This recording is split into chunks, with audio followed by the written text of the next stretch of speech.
Hello students, welcome back to my channel chemistry with Sakshi. So बच्चों, कल की class में हमने पढ़ा था डेल्टन्स थ्योरी के बारे में। डेल्टन्स थ्योरी क्या होती है, उसके पोस्टुलेट्स देखे थे हमने, और देखा था एटॉमिक मास के बारे में। एटॉमिक मास किसे कहते हैं, क्या होता है, स्टैंडर्ड क्या लिया था हमने, और सभी 1 to 20 तक के एलिमेंट्स के हमने एटॉमिक मास देखे थे। और देखा था कि 1 AMU जो होता है एटॉमिक मास यूनिट, उसकी जो वैल्यू होती है वो कितनी होती है, 1.66 मल्टीप्लाई बाय 10⁻⁻24 ग्राम। इतना सब कुछ हमने देख लिया था कल के लेक्चर में। और आज हम जो स्टार्ट करने वाले हैं वो है average atomic mass. Average atomic mass क्या होता है, इसका कॉन्सेप्ट क्या है, इसे हम क्यों निकालते हैं, ये हम आज की क्लास में पढ़ेंगे। और इसी के साथ में हम पढ़ेंगे मॉलिक्यूलर मास के बारे में, और जो नेक्स्ट टॉपिक आएगा वो है फॉर्मूला मास। तो हम आज स्टार्ट करते हैं सबसे पहले टॉपिक के साथ, average atomic mass. Average atomic mass क्या होता है बच्चों, कि बहुत सारे ऐसे एटम होते हैं जिनके आइसोटॉप्स होते हैं। आइसोटॉप्स का मतलब मैंने आप लोगों को कल बता दिया था। आइसोटॉप क्या होते हैं, मैनी नेचुरली, सबसे पहले लिख लेते हैं ये क्या, क्यों यूज करते हैं, मैनी नेचुरली अकरिंग एलिमेंट्स, मतलब बहुत सारे ऐसे नेचुरली एलिमेंट्स होते हैं जो एग्जिस्ट करते हैं as more than one isotope. मतलब बहुत सारे ऐसे एलिमेंट्स होते हैं मोर देन वन आइसोटोप, मतलब बहुत सारे ऐसे एलिमेंट होते हैं जिनके एक से ज़्यादा आइसोटोप प्रेजेंट होते हैं। उन्हीं के लिए हम यूज़ करते हैं एवरेज एटॉमिक मास का। ठीक है बच्चों, आइसोटोप क्या होता है ये मैंने पहले के लेक्चर में बता दिया था। आइसोटोप क्या होता है एक बार फिर से हम समझ लेते हैं। आइसोटोप का मीनिंग क्या होता है। आइसोटोप वो होते हैं जिनका एटॉमिक नंबर तो सेम होता है, लेकिन मास नंबर जो होता है, एटॉमिक मास जो होता है वो डिफरेंट डिफरेंट होता है। इसको रिप्रेजेंट करते हैं ZXA। Z क्या हो गया, जहाँ पे Z हो गया एटॉमिक नंबर, मतलब पीरियोडिक टेबल में इसका कौन सा नंबर है, एटॉमिक नंबर, या फिर इसको नंबर ऑफ प्रोटॉन्स भी बोलते हैं। मतलब Z जो हो गया वो नंबर ऑफ प्रोटॉन्स भी हो गया। और A जो होता है वो होता है एटॉमिक मास या फिर मास नंबर, और ये होता है number of protons plus number of neutrons.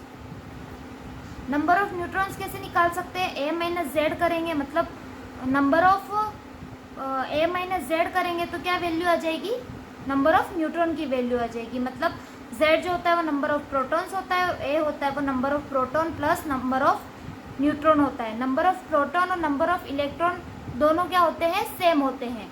ठीक है बच्चों, तो आइसोटोप इसी को कहते हैं कि जिसका Z तो क्या हो, सेम हो, एटॉमिक नंबर क्या हो, सेम हो, लेकिन एटॉमिक मास जो होता है वो डिफरेंट डिफरेंट होता है।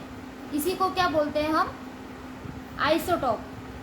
ठीक है बच्चों, मैंने एक एग्जांपल भी बताया था कार्बन का। कार्बन के कितने आइसोटोप होते हैं, 3 आइसोटोप होते हैं। एक तो होता है कार्बन 12, कार्बन 13 एंड कार्बन 14। और नेचर में जिसका सबसे ज़्यादा परसेंटेज होता है वो कार्बन 12 का होता है। मतलब सबसे ज़्यादा प्रेजेंट जो होता है नेचर में वो कार्बन 12 होता है। इसी प्रकार से और भी एलिमेंट्स हैं जिनके एक से ज़्यादा आइसोटोप होते हैं, जैसे कि क्लोरीन होता है। क्लोरीन 35 भी होता है और क्लोरीन 37 भी होता है। ऑक्सीजन होता है, ऑक्सीजन 16 भी होता है, ऑक्सीजन 18 भी होता है। जैसे कि और एग्जांपल देखते हैं, बोरॉन भी होता है, बोरॉन 10 भी होता है एटॉमिक मास, और बोरॉन जो होता है एटॉमिक मास 11 भी होता है। इसी प्रकार से बहुत सारे ऐसे एलिमेंट हैं जिनका एक से ज़्यादा आइसोटोप होते हैं। इसी के लिए हम किसका यूज़ करते हैं, एवरेज एटॉमिक मास का। अब सबसे पहले हम एवरेज एटॉमिक मास की डेफिनेशन लिख लेते हैं कि एवरेज एटॉमिक मास होता क्या है। Average atomic mass, average atomic mass of an element is the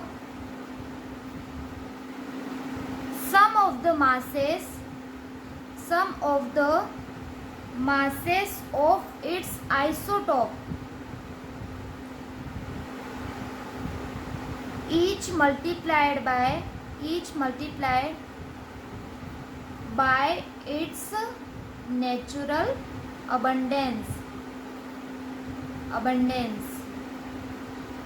average atomic mass क्या होता है? किसी भी एलिमेंट का सम ऑफ मासेस, मतलब उनके मासेस का सम होता है एक तो, और प्रत्येक जो मास होगा वो मल्टीप्लाई करेंगे उसके नेचुरल अबंडेंस से. अब अबंडेंस क्या होती है? अबंडेंस मतलब नेचर में उस आइसोटोप का कितना परसेंटेज प्रेजेंट है, वही क्या कहलाती है?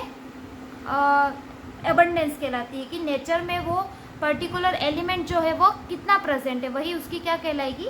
अबंडेंस कहलाएगी. इसका फॉर्मूला लिख लेते हैं. एवरेज एटॉमिक मास का फॉर्मूला क्या हो गया? जो ये डेफिनेशन है उसी पे ये फॉर्मूला है. A1x1 plus A2x2 plus AnXn divide by 100. A1x1 plus A2x2 और A3x3 मतलब जितने भी आइसोटोप होंगे उनका सबका सम करेंगे, डिवाइडेड बाय 100 कर देंगे. अब A1 A2 क्या है और X1 X2 क्या है? यहाँ पे A1 A2 जो है वो है एटॉमिक मास ऑफ आइसोटॉप्स, मतलब जितने भी आइसोटॉप्स है उनका एटॉमिक मास लिखेंगे. और X1 X2 जो है वो है रिलेटिव अबंडेंस मतलब परसेंटेज कितना है उसका नेचर में, वही क्या कहलाती है? अबंडेंस. ठीक है, समझ में आ गया एवरेज एटॉमिक मास क्या होता है, इसकी डेफिनेशन क्या है, इसका फॉर्मूला क्या है. अब इसको हम एक एग्जाम्पल के द्वारा समझते हैं जिससे आपको और ज़्यादा क्लियर हो जाएगा. फॉर एग्जाम्पल हम एग्जाम्पल लेते हैं बोरोन का. बोरोन के कितने आइसोटोप होते हैं? 2 आइसोटोप होते हैं. एक तो बोरोन 10 और एक बोरोन 11. Boron 10 and boron 11. ठीक है बच्चों, अब इसको हम रखते हैं फॉर्मूले में हमारे एवरेज एटॉमिक मास के. हमें इसका एवरेज एटॉमिक मास निकालना है. तो सबसे पहले लिखेंगे A1x1. A1 क्या है? Atomic mass of isotope 1. A1 मतलब आइसोटोप 1 का क्या हो गया? Atomic mass. एटॉमिक मास क्या है इसका? 10. जो A होता है वह एटॉमिक मास ही तो होता है. तो 10 मल्टीप्लाई बाय X1 क्या हो गया? रिलेटिव अबंडेंस, मतलब यह नेचर में कितना प्रेजेंट है. तो ये 19% प्रेजेंट है और यह 81% प्रेजेंट है. बच्चों यहाँ पे ये रिलेटिव अबंडेंस जो है वह आपके क्वेश्चन में दे रखी होगी, इसलिए बिल्कुल भी टेंशन लेने की ज़रूरत नहीं है. आपको सिर्फ ये ध्यान रखना है कि A1 क्या है, X1 क्या है और इसकी वैल्यू रखनी है. ठीक है, 10 मल्टीप्लाई बाय इसकी रिलेटिव अबंडेंस कितनी है? 19. बीच में क्या करेंगे? सम. और यहाँ पे एटॉमिक मास क्या हो गया? 11 मल्टीप्लाई बाय 81 डिवाइड बाय 100. ठीक है बच्चों, समझ में आ गया? यहाँ पे क्या किया मैंने? सिर्फ वैल्यू पुटअप की है. यहाँ पे atomic mass of isotope 1 multiply by percentage मतलब relative abundance plus atomic mass of isotope 2 multiply by percentage of relative abundance divided by 100. अब इसको सॉल्व करेंगे तो हमारी जो वैल्यू आएगी वो आएगी 190 प्लस 891 डिवाइड बाय 100. यहाँ पे आ जाएगा 1081 डिवाइडेड बाय 100, तो ये आ जाएगा 10.81. तो हम बोरोन को इस प्रकार भी लिख सकते हैं. इसकी एवरेज एटॉमिक मास क्या होता है? एटॉमिक नंबर तो सेम ही होगा, 5 ही होगा, लेकिन एवरेज एटॉमिक मास क्या हो गया? 10.81. तो इसी प्रकार से बच्चों एवरेज एटॉमिक मास को निकाला जाता है. किसी भी जो भी एलिमेंट है जिसके एक से ज़्यादा आइसोटोप प्रेजेंट होते हैं उनकी हम क्या निकालते हैं? Average atomic mass. इसी प्रकार से हम कार्बन का भी निकाल सकते हैं, क्लोरीन, ऑक्सीजन या और भी जितने भी एलिमेंट्स हैं जिनके एक से ज़्यादा आइसोटोप प्रेजेंट है उनका क्या निकाल सकते हैं हम?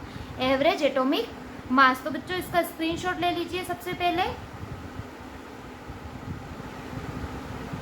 ठीक है बच्चों, ले लिया. अब हम नेक्स्ट टॉपिक की ओर बढ़ते हैं. हमारा जो नेक्स्ट टॉपिक है वो है molecular mass, molecular mass.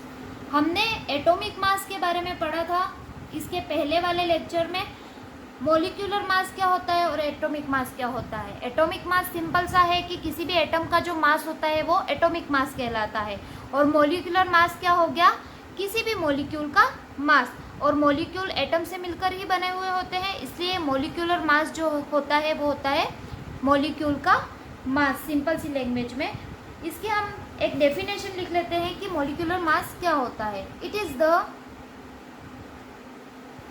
Is the sum of atomic masses of the elements present in a molecule, मतलब it is the sum of atomic masses. यह क्या है, सम है एटॉमिक मासेस का of the elements present in a molecule. Molecule में जितने भी elements present है उनके एटॉमिक मासेस का जो सम है वही क्या कहलाता है, मोलिक्यूलर मास। इसको हम एग्जाम्पल के द्वारा समझते हैं। और ये जो होता है मोलिक्यूलर मास वो किसी भी एक मॉलिक्यूल के लिए होता है। ये तो आपको क्लियर हो ही गया है कि मोलिक्यूलर मास मॉलिक्यूल के लिए होता है, एटॉमिक मास एटम के लिए होता है। मैंने कल एटॉमिक मास की एक टेबल बताई थी जिसको आप एक बार फिर से देख लीजिए ताकि आपको एटॉमिक मास किसका क्या है वो समझ में आ जाए। 1 to 20 तक के एटॉमिक मास बच्चों आपको याद रखने हैं, क्योंकि ये आपके अभी नहीं, जब तक आप केमिस्ट्री पढ़ोगे तब तक आपके यह एटॉमिक मास काम में आने वाला है। और मोलिक्यूलर मास जो है वो भी एक ऐसा टॉपिक है जो आपको जब तक केमिस्ट्री पढ़ोगे तब तक आपके यह काम में आने वाला है। मतलब कि आपको मोलिक्यूलर मासेस कुछ जो मॉलिक्यूल है उनके तो आपको याद कर ही लेने हैं। मैं इस एग्जांपल के द्वारा आपको समझाऊंगी। उससे पहले आप देख लीजिए atomic mass of some elements जो मैंने कल बताया था। ये रहे एटॉमिक मासेस ऑफ एलिमेंट्स। इसका एक बार वापस से स्क्रीनशॉट ले लीजिए या फिर कॉपी में नोट डाउन कर लीजिए। इसी के बेस पे हम क्वेश्चन सॉल्व करेंगे। सबसे पहले इसको स्क्रीनशॉट ले लीजिए।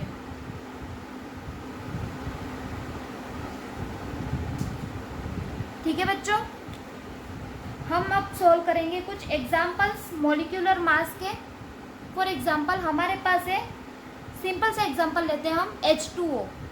H2O एक मॉलिक्यूल है, इसमें हाइड्रोजन के 2 एटम है और ऑक्सीजन का 1 एटम है। अब इसका मॉलिक्यूलर मास निकालना है। It is the sum of atomic masses. Atomic mass दोनों का देखना है। हाइड्रोजन का एटॉमिक मास कितना है, यहाँ पे मैं लिख लेती हूँ एटॉमिक मास ऑफ हाइड्रोजन कितना है 1। एंड ऑक्सीजन का एटॉमिक मास कितना है, ऑक्सीजन का एटॉमिक मास कितना है 16। ठीक है, ये आपको 1 to 20 तक तो याद कर ही लेने हैं ताकि हम क्वेश्चंस को इजीली सॉल्व कर पाए। ठीक है, तो 1 हो गया और इसका 16 हो गया। अब इस मॉलिक्यूलर मास को कैसे निकालेंगे। हाइड्रोजन के यहाँ पे कितने एटम दे रखे हैं 2 एटम्स, तो 2 मल्टीप्लाई बाय हाइड्रोजन का एटॉमिक मास कितना हो गया 1 प्लस ऑक्सीजन के कितने एटम है 1 है, मल्टीप्लाई बाय इसका एटॉमिक मास कितना हो गया 16। ठीक है, तो हमारा आंसर आ गया 2 + 16 इज इक्वल टू 18 AMU। या फिर इसको U भी लिख सकते हैं। U आजकल के टाइम में U का ही यूज़ करते हैं, यूनिफाइड मास जिसको बोलते हैं। और AMU जो होता है वो एटॉमिक मास यूनिट होते हैं। ठीक है, एक और एग्जांपल लेते हैं हम CH4 का। CH4 में कार्बन का एटॉमिक मास जो हो गया, एटॉमिक मास ऑफ कार्बन वो होता है 12। ठीक है, तो कार्बन का 12 हो गया और यहाँ पे इसके कितने एटम है 1 है, मल्टीप्लाई बाय 1 करो प्लस सम करो 4 है हाइड्रोजन के, मल्टीप्लाई बाय हाइड्रोजन का एटॉमिक मास कितना है 1 है। तो इसको सॉल्व करेंगे तो क्या आएगा 12 + 4 इज इक्वल टू 16 AMU। इसी प्रकार से हम ग्लूकोज का निकालते हैं। ग्लूकोज का फॉर्मूला होता है बच्चों C6H12O6। ठीक है, यहाँ पे कार्बन का हमने देख लिया था 12 होता है, हाइड्रोजन का एटॉमिक मास 1 होता है और ऑक्सीजन का कितना होता है 16। अब हम इसको इजीली सॉल्व कर पाएंगे। बच्चों आप भी वीडियो को पॉज करो और कमेंट में लिख के मुझे बताओ कि ग्लूकोज का मोलिकुलर मास जो है वो कितना आया।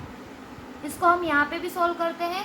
ग्लूकोज का मोलिकुलर मास, कार्बन के कितने एटम है 6 मल्टीप्लाई बाय कार्बन का एटॉमिक मास कितना हो गया 12 प्लस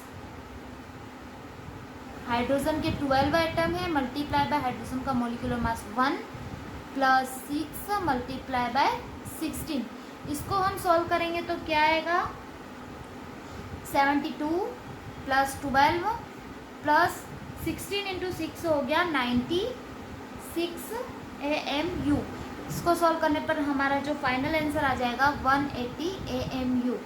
इसी प्रकार से हम किसी भी मॉलिक्यूल का मॉलिक्यूलर जो मास है वो निकाल सकते हैं। बस आपको कुछ तो आपको एटॉमिक मास आपको याद करने होंगे 1 to 20 तक के, और बाकी के जो है वो आपको हो सकता है क्वेश्चन में भी दे रखे हो, पर आपको बेसिक जो 20 तक जो एलिमेंट है उसके तो आपको याद रखने ज़रूरी है। ठीक है, मैं आपको और एग्जांपल देती हूँ जो आपको एज अ होमवर्क समझ लो, या फिर आप कमेंट में लिख के मुझे बताना कि आपका आंसर क्या आया। एक और है एग्जांपल H2SO4 जिसे हम सल्फ्यूरिक एसिड बोलते हैं।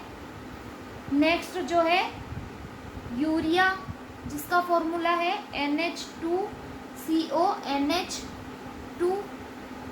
नेक्स्ट जो है वो है सुक्रोज जिसका फॉर्मूला है C12O22H11।